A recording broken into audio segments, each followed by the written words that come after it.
Hi, everybody. I'm Helen McConnell from helenmcconnell.com, and today's video is about a commonly missed step when we tap.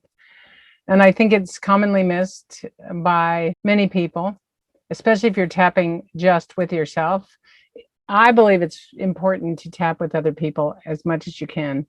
You don't have to hire a practitioner, but that's the ultimate best idea for big stuff or things you really want to change that you're having difficulty changing. Tapping is a wonderful tool, but our mind is very strong and very stubborn, and our mind does not want to look at anything it doesn't want to look at. And so if you've ever noticed yourself saying, I don't want to go there, that's when it's time to look at hiring a practitioner, the I don't want to do that kind of thing.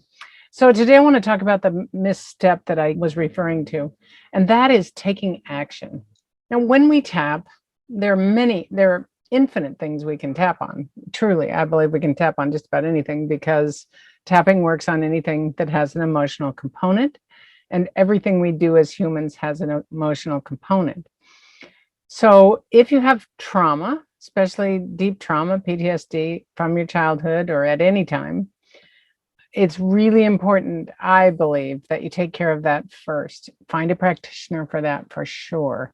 It's not something you can do on your own, and it's not something you want to do with your best friend. It's something you want to do with someone who knows what they're doing, who knows how to truly resolve each trauma that you've experienced. How long that's going to take, I don't know. It's different for everybody. For each client, it is different. How many sessions it takes, or depends on the trauma, depends on how willing the client is to actually let it go, to really look at the stuff. So there are many components. So I say clear your trauma. And everybody has trauma, just some have more than others. And my experience with my own personal life is that I had trauma that couldn't be identified as trauma because there was no thing that really happened that I could identify, not a traditional traumatic event other than bumping my head or falling or that kind of thing. But I had so much trauma.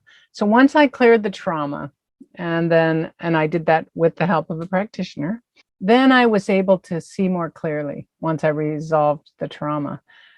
When we are still traumatized or still have it within us, our mind, like I said, just wants to hide. It doesn't want to look at anything uncomfortable. It doesn't want to look at anything that might remind us of the trauma. And I can't tell you how many clients I've worked with who say, oh, I don't think I'm ready to go there yet. But you know what? We can tap and get ready to go there way quicker than you can imagine. So you got to trust somebody to help you do that. Otherwise, you can put it off forever and ever and ever. Your mind will find a million different ways to distract you from doing what will ultimately be best for you. And with a practitioner, an experienced practitioner who's done a lot of trauma work, working on the trauma, resolving the trauma shouldn't be a painful, super painful experience. Again, it depends on your resistance. Okay, so first thing, get the trauma out of there. Okay, and if you're working on something you want to change, let's say you've gotten your big trauma stuff out of the way and you want to change something about your life. You want to make more money or find a better relationship or move or find a new job or retire or whatever, get healthy or get fit or anything like that.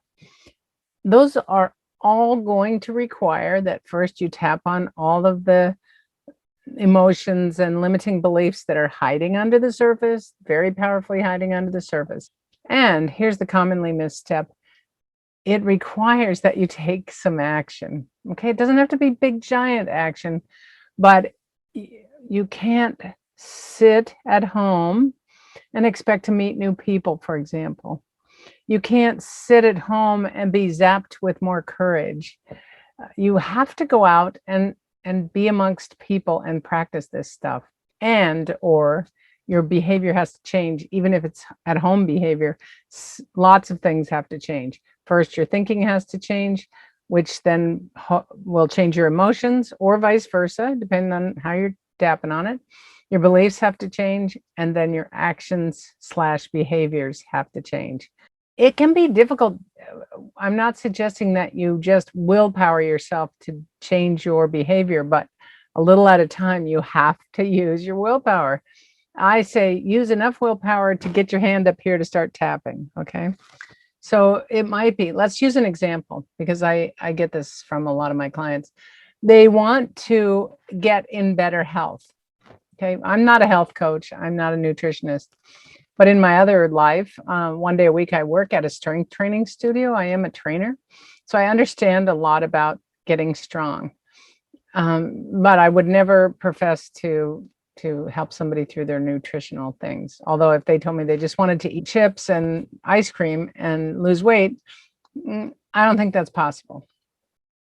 All right. So you have to tap away your cravings. You have to tap on your resistance to taking action. You have to get yourself to start taking action.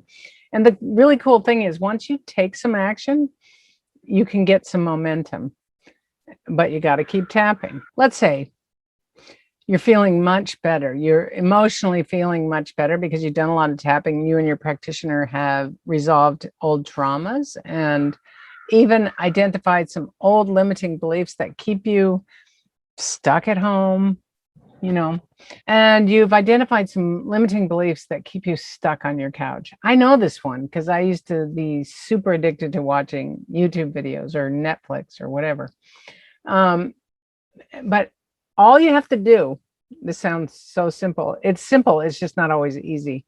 You have to change. So when you normally sit down to watch a video, or if you normally walk to the refrigerator to eat when you're not even hungry, in those moments, you got to do something different. And I always say, do something completely opposite. Like if your refrigerator is that way, go that way, or better yet, go outside. Even in the middle of winter, just get outside, put a coat on and go out. And your entire perspective will shift. If you normally like to plop down on the couch and watch Netflix, go somewhere else. Just walk somewhere else. And every time you want to sit down, you go somewhere else. Do something different every time. You can tap to minimize your sort of withdrawal symptoms, all right? Because what the withdrawal is from anything other than drugs and alcohol, the withdrawal symptoms are having to look at yourself, having to feel your own feelings, all right? That can feel really scary, but I promise you when you get started, and if you do this consistently, feeling your feelings and lovingly looking at yourself gets easier and easier. And taking a little action and a little action and a little action, the actions start piling up. They start compounding. Okay, so I encourage you to get help when you need it. Ask for help. Find a practitioner.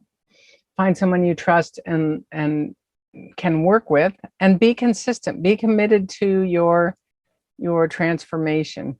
I have one client, for example, who I have worked with consistently now for almost a year, every week. I don't know, somewhere during the pandemic, we got started again. She had gotten sidetracked. We got started now consistently every week. We work together, and the transformation is amazing. But there was a lot of resistance that we needed to tap through. But she's committed, and I'm committed. And it is so fun to see the transformation. It's fun for her. And a lot of times, and she's a good example, when we have a transformation and we realize, oh my gosh, I've been doing that because somebody taught me that thought. Somebody taught me that behavior, to not like myself or to not think it was safe to do this, that, or the other thing. And they taught it to me when I was really young, and I believed them. And then we discover we don't have to believe that anymore. It wasn't even our thought to begin with. A lot of times, a lot of anger will come up, and that's good. Let the anger come up and tap the anger out. Don't go punching anything. Just go, God, I am so pissed about this. Why didn't I figure this out sooner? There is no sooner. This is the perfect time.